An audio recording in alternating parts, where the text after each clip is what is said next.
اس وقت ملک میں جو ایک حالات کی خرابی ہے اور سراسیمگی ہے، خاص طور پر 26 نومبر کو جو کچھ اسلام آباد میں ہوا ہے اور حکومت نے جس طرح آمرانہ روش اختیار کرتے ہوئے فسطائیت کا مظاہرہ کیا ہے، اس نے پوری پاکستانی قوم کو نہ صرف یہ کہ غمگین کیا ہے بلکہ لوگ شدید غصے میں ہیں۔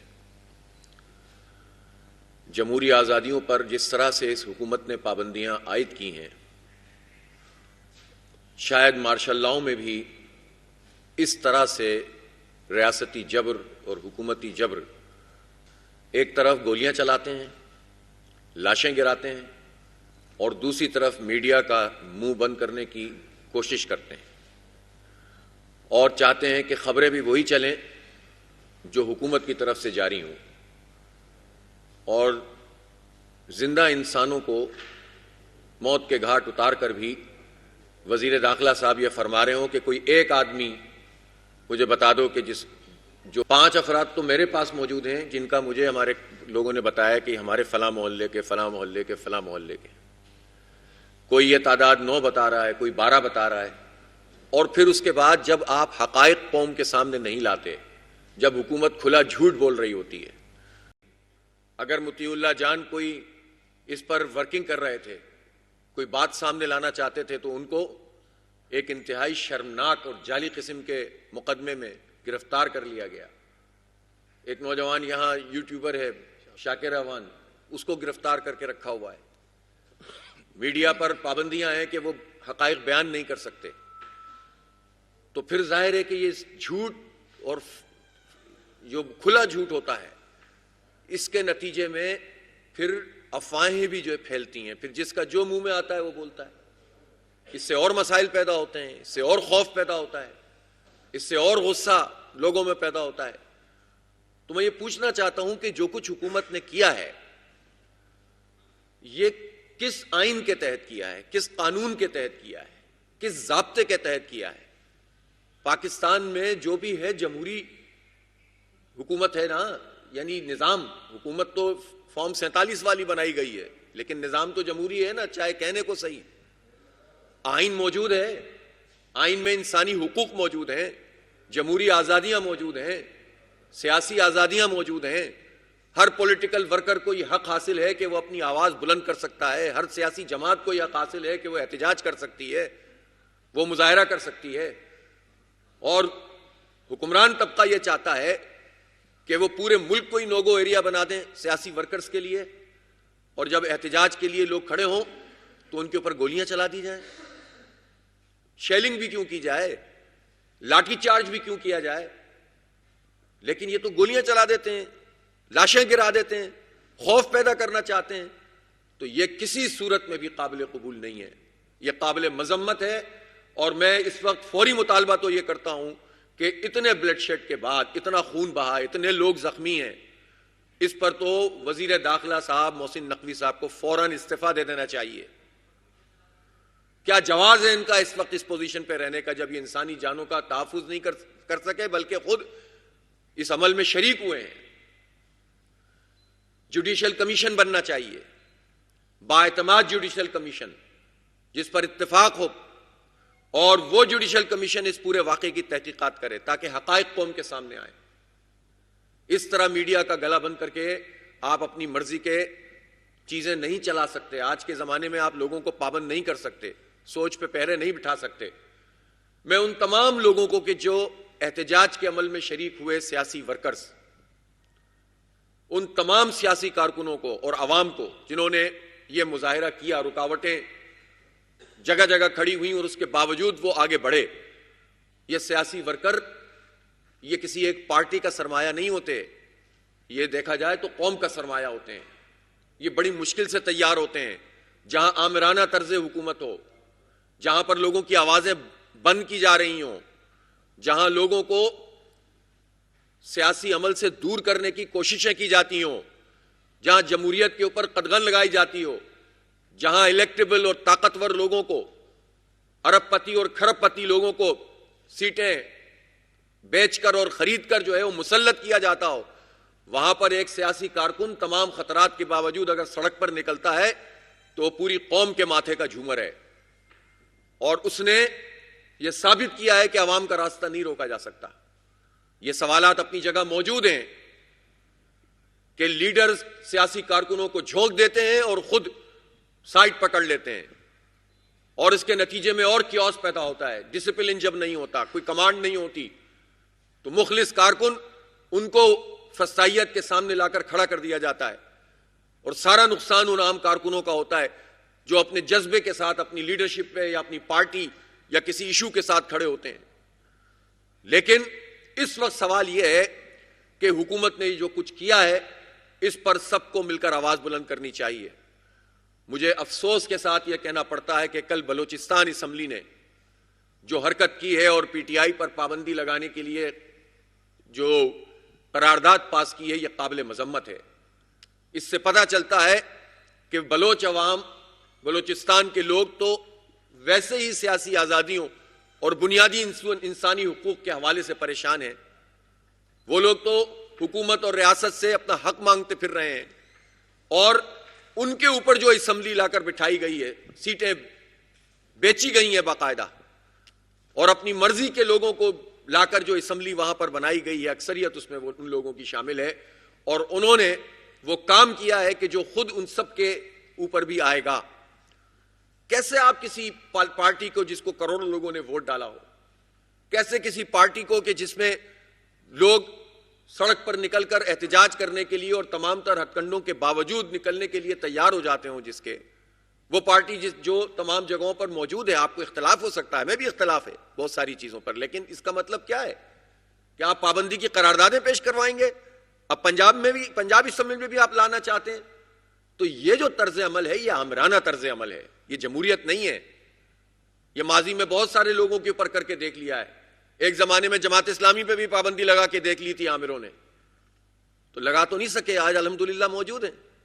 تو یہ جعلی طریقوں سے لوگوں پہ پابندیاں لگا کر عوام کی آواز بند کرنے کا عمل، یہ بہت ہی خراب عمل ہے، قابل مذمت عمل ہے، اور اس کو کسی صورت میں بھی قبول نہیں کیا جا سکتا۔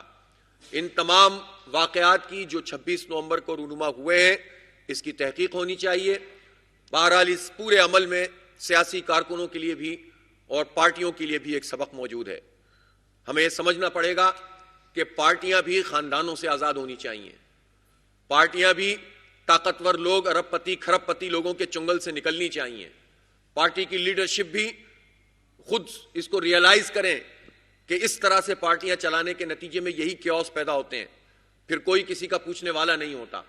بہرحال جو کچھ بھی ہے، یہ نہیں ہو سکتا کہ یہ طے کر دیا جائے کہ آج ہم نے چونکہ گولیاں چلا کے خون بہا دیا ہے تو کل کوئی جرات ہی نہ کرے احتجاج کرنے کی، اور اسلام آباد کے بارے میں کہا جائے کہ یہاں تو کوئی احتجاج ہو نہیں سکتا۔ کس قانون کے تحت نہیں ہو سکتا؟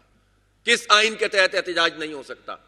کیسے آپ ریڈ زون جو ہے ڈکلیئر کر سکتے ہیں؟ آپ کو کس نے اختیار دیا؟ آپ ہیں کون؟ آپ مالک ہیں اس پاکستان کے مالک پاکستان کے عوام ہیں، نہ کوئی فوج کا جرنیل ہے، نہ کوئی بیوروکریٹ ہے، نہ کوئی جاگیردار ہے، نہ کوئی وڈیرا ہے، نہ کوئی جعلی فارم 47 کی بنیاد پر بننے والا وزیر اعظم ہے۔ پاکستان کے مالک پاکستان کے عوام ہیں، اور پاکستان کا آئین ہے کہ جس آئین کے تحت ہم احتجاج کا حق رکھتے ہیں، کوئی بھی پارٹی رکھتی ہے، چاہے وہ کوئی کسی جماعت سے بھی تعلق رکھنے والا فرد ہو۔ آپ کیسے کہہ سکتے ہیں کہ یہاں پر کوئی آئے گا اور کوئی نہیں آئے گا؟ یہ طریقہ کار ٹھیک نہیں ہے۔ یہ قوم کو اس طرح سے بانجھ کرنے کا جو عمل ہے سیاسی اعتبار سے، یہ مناسب نہیں ہے۔ جب آپ جمہوریت اور جمہوری آزادیوں کو پامال کر دیں گے اور سیاسی احتجاج کرنے والوں پہ گولیاں چلائیں گے، تو پھر آپ کیسے لوگوں کو روک سکیں گے کہ لوگ کہیں کہ ٹھیک ہے پھر ہم بھی اسی راستے کا انتخاب کریں؟ آپ دھکیل رہے ہیں نوجوانوں کو اس جانب، آپ لوگوں کے ہاتھوں میں بندوق پکڑا کر انہیں دہشت گرد بنانا چاہتے ہیں، آپ پارٹیوں کے اسپلنٹر گروپ بنانا چاہتے ہیں، آپ چاہتے ہیں کہ لوگ جو ہیں وہ سیاسی عمل کے بجائے بندوق کی زبان میں بات کرنا شروع کر دیں۔ ہم پہلے ہی مسائل کا شکار ہیں۔ یہ حکومت کیا حکومت ہے کہ جس کو سب سے زیادہ فکر اس بات کی ہوتی ہے کہ اس کے خلاف اگر کوئی احتجاج ہو رہا ہے تو اس کو روکے؟ اس کو یہ فکر نہیں ہے کہ کل بھی کرم ایجنسی میں 12 لوگ جو ہیں وہ قتل ہو گئے، جبکہ وہاں پر سیز فائر ہو چکا تھا۔ کوئی فکر نہیں ہے ان لوگوں کو، کوئی ان کو فکر نہیں ہے کہ بلوچستان کس طرح لہو لہو ہے۔ پورا خیبر پختونخوا میں خود فوجی چوکیوں پہ حملے ہو رہے ہیں، عام لوگ جو ہے وہ شہید ہو رہے ہیں، قتل ہو رہے ہیں، فوجی شہید ہو رہے ہیں، انسرجنسیز ہیں، پروکسیز لڑی جا رہی ہیں ہماری زمین پر، اعتبار ختم ہو رہا ہے اداروں کے اوپر لوگوں کا. تو یہ جو کہتا ہے اس پر تو آپ بات کرتے ہیں کہ اس کی آواز بند کر دیں، لیکن اس پورے عمل پہ آپ کچھ نہیں کرتے کہ جس کے نتیجے میں یہ بحران پیدا ہوا ہے. جس کے پاس جتنا اختیار ہوتا ہے، جتنی طاقت ہوتی ہے، حکومت کے وسائل ہوتے ہیں، اس کی ذمہ داری اتنی ہی ہوتی ہے. آپ دوسری طرف تو آپ لوگوں کا راستہ روکنے کے لیے سب کچھ کریں، لیکن اپنی حرکتوں پر کوئی بات نہیں کریں، کوئی تجزیہ نہیں کریں، کوئی ریوزٹ نہیں کریں اسے کہ آپ قوم کو کس طرح سے اعتماد دے سکتے ہیں. لہٰذا ہم یہ سمجھتے ہیں کہ کسی پارٹی پر پابندی لگانے کی بات کرنا، پی ٹی آئی کے اوپر پابندی لگا کر آواز بند کرنے کی کوشش کرنا، یہ جعلی طریقے سے فارم 47 کی پیداوار اسمبلیوں سے قراردادیں پاس کروانا، لوگوں پر گولیاں چلانا، اسلام آباد کو نو گو ایریا قرار دے دینا احتجاج کے لیے، یہ کوئی چیز بھی ایسی نہیں ہے جس کو قبول کیا جائے. یہ غلط بات ہے اور یہ بالکل بھی نہیں ہونی چاہیے. شادیانے بجا رہے ہیں کہ اسٹاک ایکسچینج اس نے 1 لاکھ کی نفسیاتی حد کو عبور کر لیا. بھائی وہ 2 لاکھ کی حد عبور کر لے، کیا انڈسٹریلائزیشن آگے بڑھ رہی ہے؟ کیا ہماری بجلی کے بل کم ہو گئے؟ کیا ڈالر ویلیو میں کوئی 30-35% کمی آ گئی؟ کیا سونے کی قیمت کم ہو گئی؟ کیا کھانے پینے کی چیزوں کی قیمت کم ہو گئی؟ کیا پیٹرول کی قیمت کم ہو گئی؟ کیا اس کی لیوی آپ نے ختم کر دی؟ کیا تنخواہ دار لوگوں کا جو ٹیکس تھا اس کا سلیب بدل دیے، کم کر دیا؟ کوئی ایک پیرامیٹر ایسا نہیں ہے کہ جس کی بنیاد پر ہم کہیں کہ پاکستان کی معیشت بہتر ہو رہی ہے. یہ سٹے کی مارکیٹیں ہوتی ہیں، سب جانتے ہیں اس بات کو، اور ان سٹے کی مارکیٹوں کی بنیاد پر آپ جھوٹ بولیں قوم سے کہ ہماری معیشت صحیح ہو گئی ہے. آپ جو نااہل لوگ ہوتے ہیں وہ تو ان پریزنٹیشنوں سے مروب ہو جاتے ہیں اعداد و شمار سے، اور پھر سب کو لیکچر بھی دینا شروع کر دیتے ہیں سامنے بٹھا کر، کاروباری لوگوں کو بھی. لیکن جن کو ذرا سا بھی شعور ہوتا ہے پاکستان کی معیشت کا اور حالات کا، یہ سارے حالات جو ہے وہ ایک دوسرے کے ساتھ جڑے ہوئے ہوتے ہیں. سیاسی حالات، معاشی حالات، لوگوں کی تمام تر جو ہے وہ تعلیمی حالات. کیا آپ نے ترقی کی ہے تعلیم میں؟ ادارے بیچ بیچ کے آپ جان چھڑا رہے ہیں. 13,000 ادارے پنجاب میں آپ نے کہہ دیا کہ چلیں ہم دوسروں کے حوالے کرتے ہیں، اور بالآخر اپنی جو ہے وہ جان چھڑانے کی کوشش کر رہے ہیں. پی آئی اے کا یہ حال کر دیا، تباہ کرتے ہیں اداروں کو، برباد کر دیتے ہیں، نقصان میں لے آتے ہیں، اس میں کوئی گورننس نہیں ہوتی، اور پھر اس کے بعد جب وہ برباد ہو جاتے ہیں تو بولی لگاتے ہیں، اور بولی لگاتے ہیں تو کوئی بولی لگانے والا نہیں ہوتا، اور پھر خود ہی ہونے پونے چند لوگ مل کر خریدنے کی کوششیں کرتے ہیں. یہی حال انہوں نے اسٹیم مل کا کیا. 2008 میں پروفیٹیبل ادارہ تھا اور آج دیکھیں وہ بند پڑی ہوئی ہے. پہلے اس کی گیس کی قیمت بڑھاؤ، پھر اس کی گیس کی سپلائی ختم کر دو. ملینز میں تنخواہیں لینے والوں کو لا کر بٹھایا ہوا ہے، چھوٹے ملازمین کو فارغ کرتے ہیں، بڑے بڑے مگرمچھ لا کر بٹھا دیتے ہیں. فیکٹری چل نہیں رہی ہے، تنخواہیں ان کی چل رہی ہیں، اور پھر کہتے ہیں کہ ادارہ تباہ ہو رہا ہے، یہ اسٹیٹ اونڈ انٹرپرائزز ہیں، یہ ہمارے اوپر معیشت پہ بوجھ ہیں. تو یہ بوجھ کس نے پیدا کیا ہے؟ یہ اداروں کو تباہ کون کرتا ہے؟ یہ جو پی ڈی ایم کی حکومت ہے، جس نے ابھی تازہ کارروائی ڈال کے 26ویں ترمیم پاس کروائی تھی، Noon League, Peoples Party, J U I, M Q M type کی پارٹیاں، یہ سب ذمہ دار ہیں نا اس پورے عمل کی. جو کچھ ہو رہا ہے، جو معیشت تباہ ہو رہی ہے، اور پھر اس کے بعد لوٹ سے لگاتے رہو. گیس کا بحران اس وقت موجود ہے. آئی پی پی سے اگر کچھ معاہدے ہوئے ہیں، وہ بھی ایک دباؤ ڈالا، تحریک چلائی، محنت کی، دھرنے دیے، تب جا کر آپ نے بات شروع کی، ورنہ تو آپ کہتے تھے آئی پی پی سے بات ہی نہیں ہو سکتی، انٹرنیشنل کورٹ میں چلے جائیں گے. غلط بیانی سے کام لیتے تھے. چلیں کچھ جو سے بات ہو گئی، کچھ بند ہو گئی، تو پھر بجلی کے بل کم کیوں نہیں ہو رہے؟ تو یہ ساری چیزیں اپنی جگہ موجود ہیں. کوئی ایسی علامت نہیں جس سے عام آدمی کو ریلیف مل رہا ہو. کیا یونیورسٹیوں کی فیسیں کم ہو گئی ہیں؟ کیا لوگوں کے لیے تعلیم کا حصول آسان ہو گیا ہے؟ کیا آئی ٹی میں حکومت نے ایسے اقدامات کر دیے ہیں؟ صرف سمبولک اقدامات کیے جاتے ہیں، دکھاوے کی چیزیں. چند لیپ ٹاپ بانٹ دو، 2-3 اداروں کا افتتاح کر دو اور کہہ دو کہ ہم نے آئی ٹی میں جو ہے وہ بہت تیر مار لیا ہے. یہ دھندا جو ہے پچھلے 10-15-20 سال سے چل رہا ہے آئی ٹی کی فیلڈ میں. $3.2 بلین کی ایکسپورٹ ہے، پڑوسی ملک کی $227 بلین کی ایکسپورٹ ہے.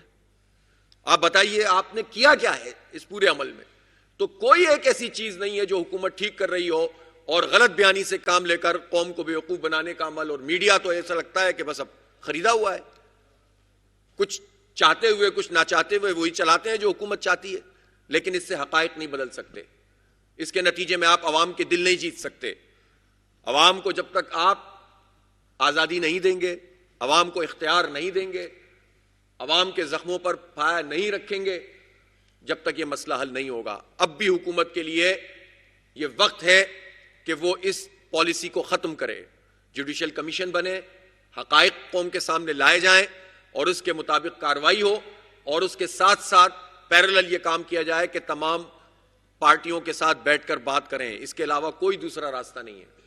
اور یہ بھی تمام تر چیزوں کے اندر سامنے آنا چاہیے کہ یہ پورا عمل جو ہوا تھا 24 نومبر سے لے کر 26 نومبر تک، اس میں کیا کیا طے پایا تھا پارٹیوں کے درمیان، اور طے پانے کے بعد اگر چیزیں اس طرح سے نہیں کی، حکومت نے نہیں کی یا کسی اور نے نہیں کی، تو وہ بھی قوم کے سامنے آنا چاہیے کہ کون کون سے فیکٹرز ہیں جو اس پورے عمل کو سبوتاژ کرنے میں سرگرم ہوئے، اور ان کے تانے بانے کہاں سے ہیں، کون لوگ ہیں جو پاکستان میں کیوس پھیلانا چاہتے ہیں، کون لوگ ہیں کہ جو پاکستان کے ان تمام حالات کو خراب کرنا چاہتے ہیں۔